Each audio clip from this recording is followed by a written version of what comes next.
যা গরম পড়ছে বাচ্চাগুলো এখন আর ঘরে থাকতেই চায় না।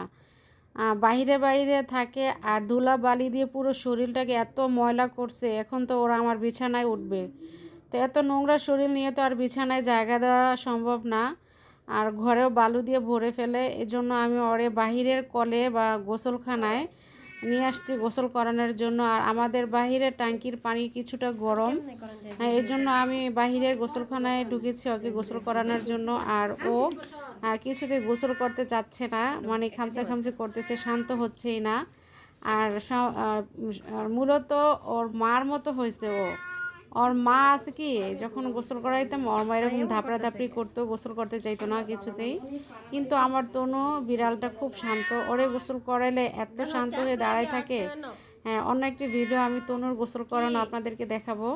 তো আমার মেয়ে আবার সাথে ওকে ধরে রাখছে, ও খুব অনেক ধাপড়াধাপড়ি করে, মানে ছুটে যাওয়ার জন্য। আর এই অবস্থায় যদি একবার হাতে থেকে আমার ছুটে যায় ওরা, আমি আর সহজে ধরতে পারবো না। তো আমি ওর শরীরটাকে খুব ভালো করে শ্যাম্পু দিয়ে হাতে একটা মানে মাজনি নিছি, মাজনি দিয়ে শরীর হাত পা চিপা চাপা সব কিছু ডলে ডলে পরিষ্কার করতেছি। আর পশমগুলো একদম কালো করে ফেলছে। আমার চাচির শাশুড়ি কি মাটির চুলায় রান্না করে, ও কি করে ওই চুলার আশেপাশে যে ছাই আছে ওইখানে যায় গড়াগড়ি করে, শরীর অনেক কালো করে ফেলছে। চুলার কয়লার অনেক কালো দাগ করে ফেলছে। এজন্য আমি ওরে বাহিরে নিয়ে আসছি গোসল করানোর জন্য। আর কিছু সময় নিয়ে ওর শরীরটা খুব ভালো করে মেজে পরিষ্কার করতেছি। কিছু করার নেই, আপনারা হয়তো বলতে পারেন এইভাবে কি বিড়াল গোসল করায়। আমার বিড়ালের শরীরটা অনেক কালো করে ফেলছে ছাই মাটি দিয়ে, এজন্য আমি ওরে একটু ভালো করে শরীর ঘষে মেজে পরিষ্কার করতেছি। হ্যাঁ, আর ও পানিকে খুব ভয় পায়, জানি না কেন এটা। কিন্তু আমার তনু সোনা এতটা ভালো হয়ে বসে থাকে, ও বসতে পারে যে ওকে গোসল করায় ও শান্ত হয়ে থাকে, কিন্তু টুক এরকম না। তাই আমার মেয়ে সাথে রয়েছে, ও একটু ধরতেছে যাতে ও, আর গোসলখানার দরজার সামনেও দাঁড়াইছে যাতে ও পালিয়ে না যাইতে পারে, কারণ দৌড় দিয়ে পালালে আমি আর ওকে ধরতে পারবো না। আরও খুব নাচানাচি করতেছে।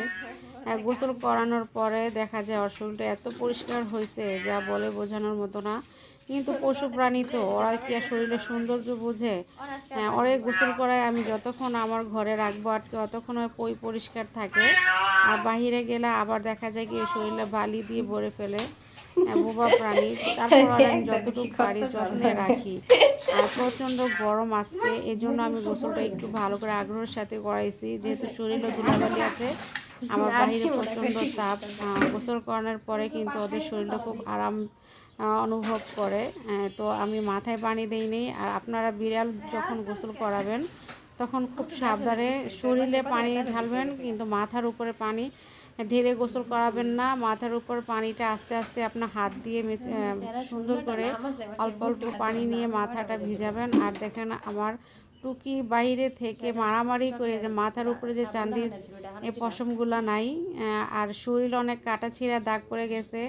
হুলো বিড়ালের সাথে ঝগড়া করছে। হুলো বিড়ালের সাথে ঝগড়া করলেই কি, পালা বিড়াল আমি নখ কেটে ছোট করে রাখি, আর হলো বিড়ালের হাতের নখ পায়ের নখ তো অনেক ধারালো হিংস্র। তো আমার আজকে এই তনুকে খুব সরি আমার টুকিকে খুব মারধর করছে। তারপর ওরে আমি ঘরে রাখতে পারি না, ও বাহিরে যাবেই। তো আমি শরীরটা একটু ভালো করে মুছে পরিষ্কার করে দিচ্ছি।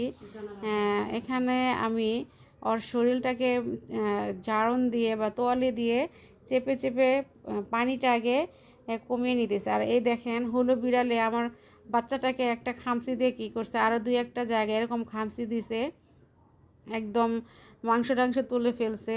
তো আমি ওর প্রতি অনেকটা রাগ হয়ে গেছিলাম যে আমার ঘরে কিসের অভাব যে বাইরে যাবি, বাইরে যেয়ে যে ব্যথাগুলো পাইয়াইছে, এখন আমি কি করি বলুন তো, ঘরেও আটকাতে পারি না ওকে। ও খুব বাইরে যাওয়ার জন্য পাগল হয়ে যায়। আমি অনেক চেষ্টা করি ঘরে আটকে রাখার জন্য, কিন্তু একটু ফাঁক পেলেও বাইরে চলে যায় এরকম। আর বাইরে কিছু হলো বিড়াল আছে, আমার বিড়ালটাকে মেরে ক্ষত বিক্ষত করে দিছে।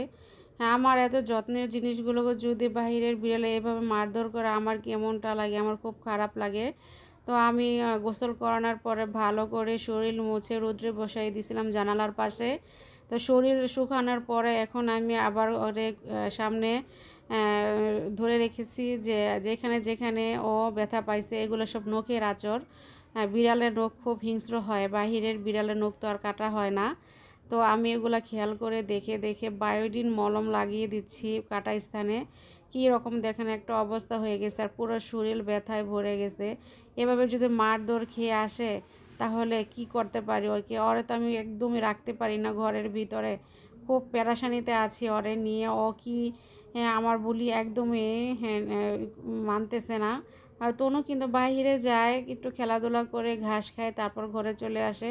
কিন্তু ও যদি একবার বাইরে যায় এভাবে ও মারধর খেয়ে আসে তাহলে কি করব এখন? তো আমি ভালো করে ওরে যত্নও করতে পারি না, ও আমার পাশে থাকতেও চায় না।